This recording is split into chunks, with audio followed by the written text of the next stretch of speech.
Welcome to Uninvited, the show where we cover news that matters to Ontario women. On this program, we discuss the challenges women face getting into and staying in political office. We all know representation matters, but in the world we live in today, it's increasingly difficult to recruit women to seek public office.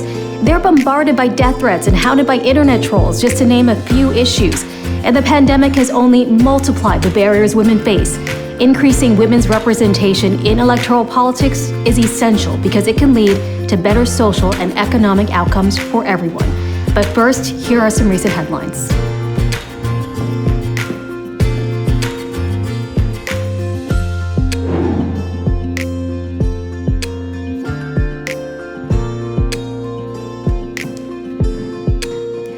The head of Canada's Medical Association is sounding the alarm over Canada's crumbling healthcare system.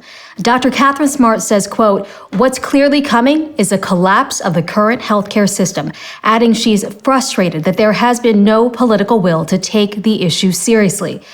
So let's talk about what that means. Longer wait times for emergency rooms due to staffing issues and patient loads. In Ottawa, the average wait times for the ER has shot up to over 3 hours at both CHEO and the Ottawa Hospital's general campus. Patients who need to be admitted are waiting an average of 20 hours province-wide, and that's up 42% from last year. Ballooning surgical wait times made worse by staffing shortages from burnout and sickness. Then more and more nurses are leaving the industry due to Doug Ford's regressive wage capping laws. His government has been silent since being reelected on that. In a newsletter to members, the new president of Ontario's Medical Association summed it up this way: "I have been the Ontario Medical Association president for 6 weeks, and my heart is breaking. Our healthcare system is broken, and I see a lot of suffering." Suffering while our provincial and federal leaders sit back and watch the chaos unfolding, failing to act, and potentially putting lives in danger. A violent Father's Day weekend in the Greater Toronto Area has once again raised the issue of gun violence in Ontario. 3 shootings left at least 4 injured alone on Father's Day in Toronto. Among the victims, a 15-year-old and a 16-year-old. Toronto Mayor John Tory calls the weekend of violence extremely disturbing and supports efforts by the federal government to further restrict guns in Canada. In Brampton, 2 men were killed at a Father's Day event in the city. It's setting the stage for what some fear will be another summer of the gun, just as Ontario finally regains its footing in the aftermath of COVID. As the Toronto Star reported last month, 3rd time's a charm for Ontario midwives. In 2018, Ontario midwives won a historic pay equity case, which the Ontario government then appealed at the Divisional Court in 2020. The province lost that case, only to appeal again at the Court of Appeal. So the latest is that the 3rd time the Ontario midwives have fought and won in court, the newly re-elected Ford government has yet to signal if they will now appeal that victory for midwives by choosing to take this latest decision to the Supreme Court of Canada. The battle for pay equity is both substantive in terms of what it means for raising wages for midwives, but also symbolic in terms of addressing systemic discrimination for underpaid work that's traditionally done by women. The president of the Association of Midwives said, "Midwives have been waiting long enough. We want to be able to continue to contribute to the healthcare system in the way that we are." An analysis of the results in June's provincial election has found the number of female MPPs elected has slipped from the record high in 2018. Advocates are disappointed by the lack of progress considering women are 50.7% of Ontario's population. The nonpartisan group Equal Voice analyzed the party candidates and found that while the Liberals, NDP, and Greens had women making up over half of their candidates, the PCs only ran 27% female candidates. Given the results of June's election, that led to a decrease in the number of women represented. And that brings us to today's topic, women in politics. Representation matters. But in the world we live in today, it is increasingly difficult to recruit women to seek public office. The internet trolls, the death threats, the biased media coverage, it can all be an uphill battle. Just take a look at former Liberal Cabinet Minister Catherine McKenna. Her office was vandalized multiple times. She was degraded on social media and was the subject of daily vitriol. And that's the reality for many women who stand up and speak up. As it stands, only 2 women in Canada currently are premiers, and no woman has ever been re-elected as premier. Nationally, the House of Commons is made up of 29% women, and that means globally, Canada ranks 59th when it comes to gender equity in the national parliament. Equal Voice says the barriers to gender equality of elected office persist and are systemic. Men are twice as likely to be asked to run for office, and because of the gender pay gap, men also find it easier to finance nominations or election campaigns simply because they earn more. Mainstream media coverage of female politicians often perpetuates negative gender stereotypes. For example, research has found that female candidates and elected politicians are more likely to be referred by their first names, downplaying their capabilities and knowledge, and they also receive less media coverage than men on average. Being in the public eye puts women, and especially female politicians, at real risk for violence and harassment both online and offline. Canadian Senator Karen Sorensen put it this way: any woman who has political aspirations and spends 10 minutes on Twitter following their female mentors may be simply afraid to run. Women see how women are being treated, and they get the message. Their response is, thanks, but I'll take a pass. The lack of pay equity, affordable housing, a living wage, and access to public transit, these are all factors contributing to the worsening social condition of women in Canada. Putting more women at the decision-making tables improves the quality of life for women in Canada. And there have been positive steps. You can see the power in female leadership in Canada's recent path to universal $10 a day childcare. This program came out of a government with 50% women in cabinet, and it was spearheaded by a female minister. It's not enough, and more needs to happen. The pandemic has multiplied the barriers women face getting into and then staying in political office. Increasing women's representation in electoral politics is essential because it can lead to better social and economic outcomes for everyone. Joining me today is Toronto City Councillor Ana Bailão. She's been a member of Toronto City Council since 2010 and was most recently re-elected in 2018 with the support of well over 80% of residents in her ward. That's the largest for any councillor in Toronto. And after a dozen years at City Hall, Ana has announced her retirement from local politics. She's been a role model for women in politics and has served as deputy mayor since 2017. And I'm also joined by Siri Agrell, who's running for city councillor in the municipal election this October. She's worked for the former premier of Ontario and the mayor of Toronto. Her platform is focused on making safer and more accessible neighborhoods, smart density, and road safety for walkers and bikers. Both have experienced the challenges of being a woman in politics, but also strongly believe in the power of municipal government to create real change in our communities. Siri, Ana, thank you so much for joining us here today. My pleasure. I want to start with this. Ana, you've spent about a dozen years in municipal politics. You've announced that you're leaving, so you're on your way out. So it'd be interesting to hear from you, your reflections from your time in politics. On the other end of it, Siri, you're a first-time candidate after spending so many years as a staffer in the back rooms, as a journalist. So I think it's really great to have both of you on to talk a bit about your different perspectives. So why don't we start with, Ana, tell us a bit about your background, how you got into politics and what it's been like. Well, I'm not somebody that when I was a little girl had a dream about being a politician. That's not me. Never thought about it. It just happened because of my community involvement, and then somebody invited me to start working on some projects, and that's how it happened. And I really fell in love with what you can do and seeing the impact that you can have and the change that you can make. And Siri, what about you? What spurred your interest in putting your name on a ballot? I just love cities, and I've always worked in cities, whether, as the urban affairs reporter for the Globe and Mail and in politics and in the private sector. And I just think it's the most important level of government. I think it's the place you can have the most impact. I like it because it's not partisan. Every fight is a new fight. There was lots of things that I was worried about. It's hard to put yourself out there and have that kind of scrutiny and people talking about you. That's weird. It's hard because the money's not great, and you think about, what you have to do to provide for your family and your retirement and all of those things.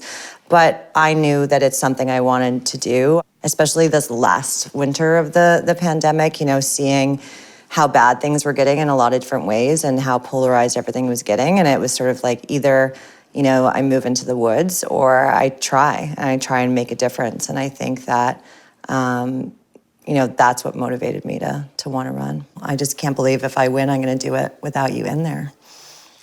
Well, do one more. Well, that's the thing, right? Because you were at City Hall at a time when Ana was a councillor. So did you ever go to her for advice when you were thinking of running? Yeah, definitely. Not for advice, I think to commiserate a little bit sometimes.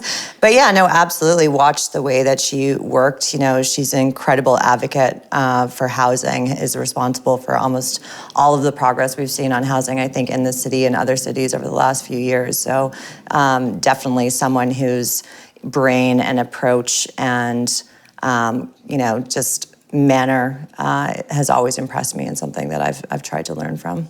As far as we've come in terms of women wanting to put their names forward, there have been some really well-reported challenges and barriers to access. In my case, I think there was a couple of challenges. I think being a new Canadian was a challenge, not having the network. Sometimes it's hard to see yourself in that position. And then also as a woman, right?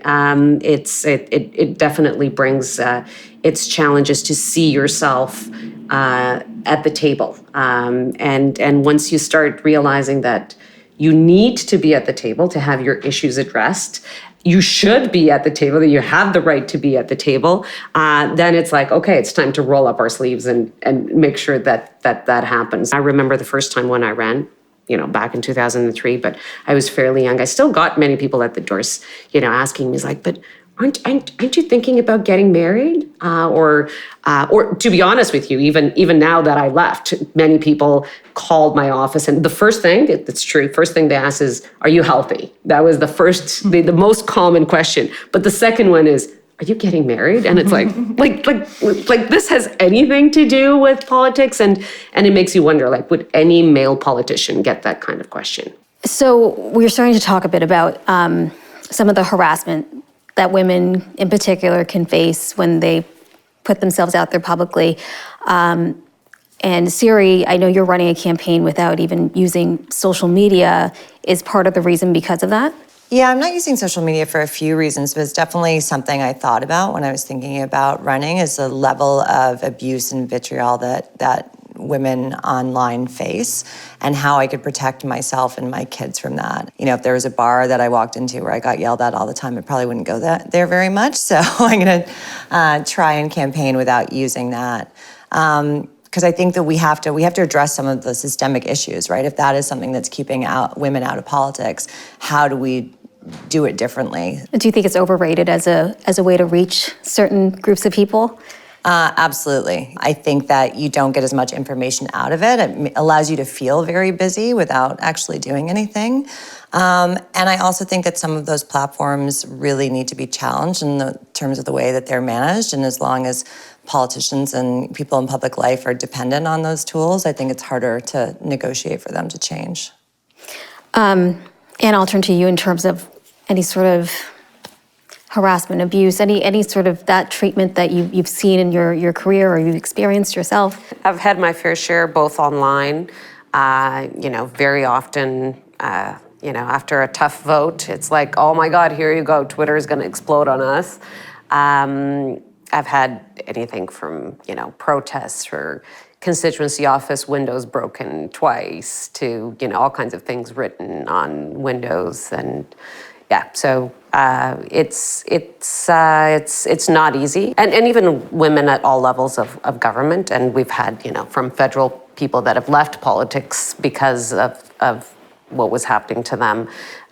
You do see it quite often, and you see a bit of a different treatment comparing female politicians versus male politicians. How would you respond to people who say you should just get thicker skin? You should just, it's part of the game, it's part of politics, and if you want to be in it, you have to just deal with it. I think we need to call it out. Mm-hmm. I think it's not about having thicker skin. I would like to be able to prove that I had thick skin in the kinds of policies I do and what I do and how I work, not to be bullied. Nobody deserves to be bullied to do and to be able to serve the public. Do you think it's gotten worse over the last 2 years with the pandemic? Sort of this like distrust with governments, with journalists, with media, in institutions. Like, has the treatment of politicians or people who are running for office, has that gotten worse? You know, when it first started and you're like, oh, you know, we'd always say it's a couple trolls in the basement who just don't have anything better to do. That's not the case, right? These tools are being used and sort of actively deployed against certain people as a way to silence them, as a way to intimidate them. And there's tons of evidence now that all of this social media and the way we're talking to each other and the polarization is having all kinds of effects, right, on our mental health, on, you know, the stability of democracy and institutions. We were all locked in our houses for, 2 years with a main line of propaganda in a lot of ways. And so I think part of it is, how do we reset those conversations? How do we start talking to each other differently and in different arenas and mediums? And it's not that, social media is inherently bad, but there's something that's developed that's not good for any of us, and we need to change it. When it comes to governments or policy making, it can always benefit from a diversity in thoughts, in perspectives, and backgrounds. So I just want to hear from you. Why do you think it's important for more women to be in public office or to run for public office? Why is that important? A variety of studies that have proven the value of diversity in politics. And like you said, not only in terms of gender diversity, but economic background, race background, you name it. It is important to bring that diversity into politics because people have different living experiences. They see things in different ways. And so having those perspectives at the table to create the policy, you're going to be creating policy that is more inclusive, that at the end of the day is going to benefit more people.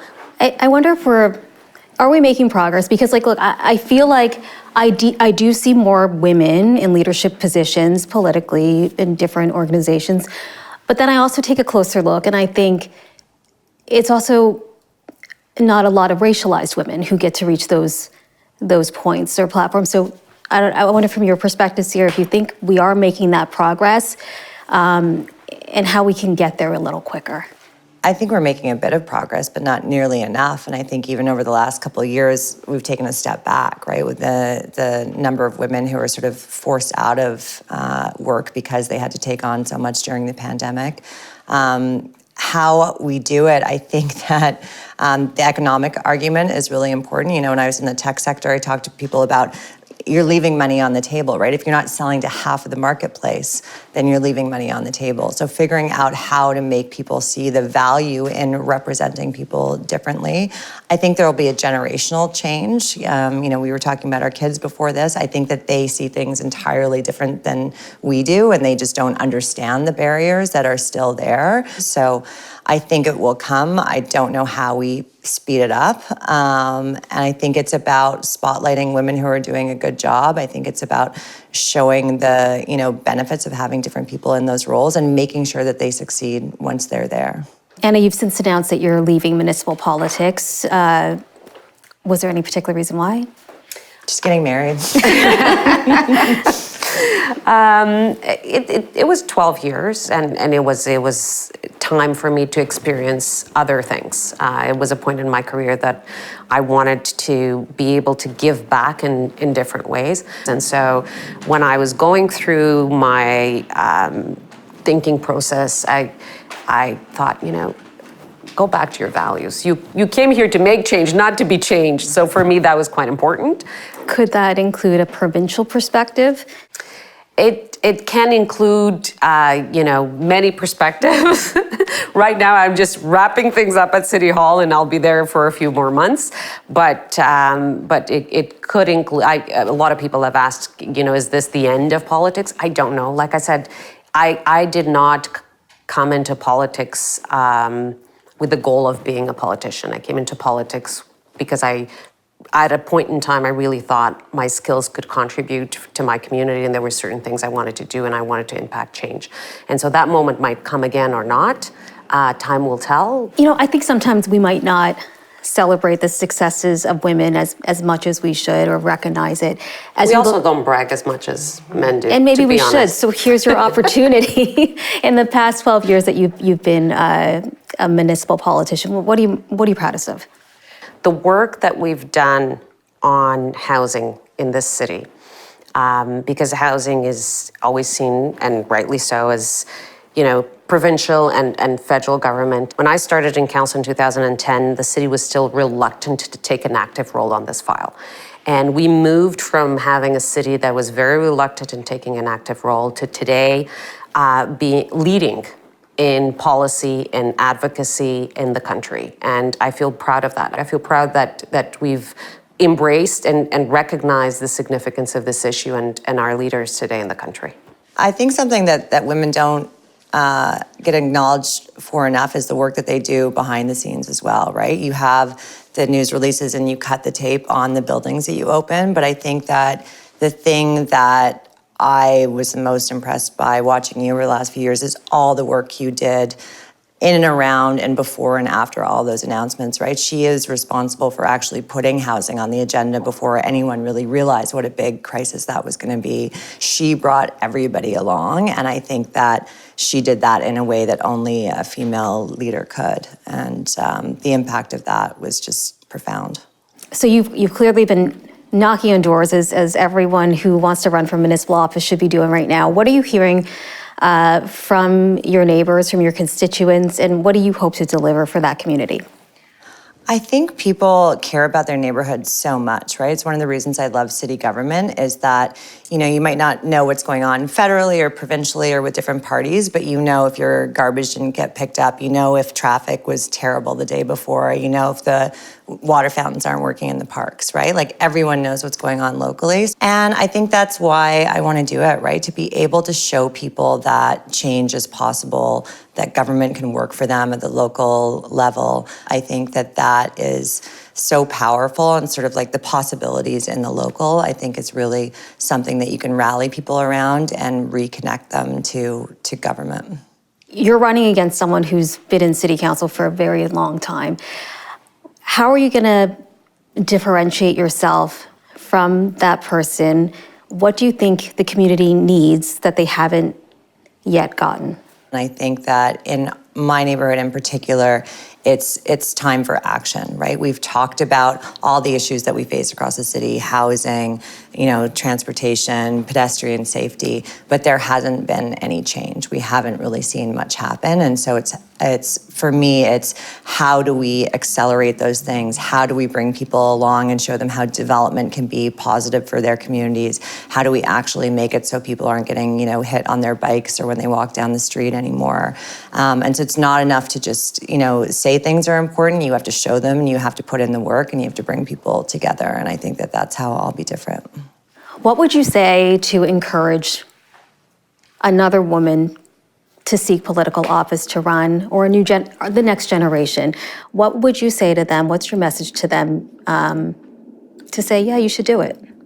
You're going to have some of your most challenging times, but also some of the most rewarding times. And when you see in somebody's eyes the impact that you've had in their lives, it's such a rewarding feeling that those challenges become so small. One advice that was given to me that I would give anybody, man or woman, to be honest with you, is as you're making that decision to really write in a little piece of paper why you're doing it and put it inside a drawer, because there's going to be many days that you're going to need to go back and just go and read again the reasons why you're doing that. Really put that thought and put it in paper, and then always go back to that. What did you write? Oh, I'm not done yet to give you that. I find with almost every woman I know, you're already doing the work. Every woman I know is organizing their office, making sure that things change in terms of their own work environment, putting in the time with their schools, organizing around a local safety issue, like taking care of their parents and their kids and their job. Like every woman I know is so involved and is doing so much already. That's the work, right? It's about balancing a lot of things. It's about bringing people along. It's about scheduling and reading a lot. And, every woman I know is already doing that. And we need more people to see that that is the work, right? So many women I know are like, oh, I'm not really political. I'm like, oh, that's funny because I just saw you get that stop sign installed, or I just saw you battle the Committee of Adjustment, which is a process that would kill most men, right? Trying to get through that system. So I think women are already really involved, and they should see that as a natural progression of their skills. Thank you both so much for joining me. Best of luck on each of your journeys. Thanks for having us. Thank you. And thank you all for tuning in. This has been Uninvited Working Ontario Women News. Now it's your chance to tell us what you're thinking, what your concerns are. We want to hear from you. Head to actwow.ca to record your 60-second message. Now I'm speaking. I'm speaking. I have to I'm weigh speaking. in. I'm speaking. I have to I'm weigh speaking. If you don't mind letting me finish, I'm speaking. I am a home care PSW. I'm living paycheck to paycheck, and I'm attempting to work full-time hours, but it's very hard to when the wages are so low and the rents are so high. For the amount of work that we do, we need to be looked after. And that's all PSWs and all healthcare across the board. We need to have decent wages and full-time work.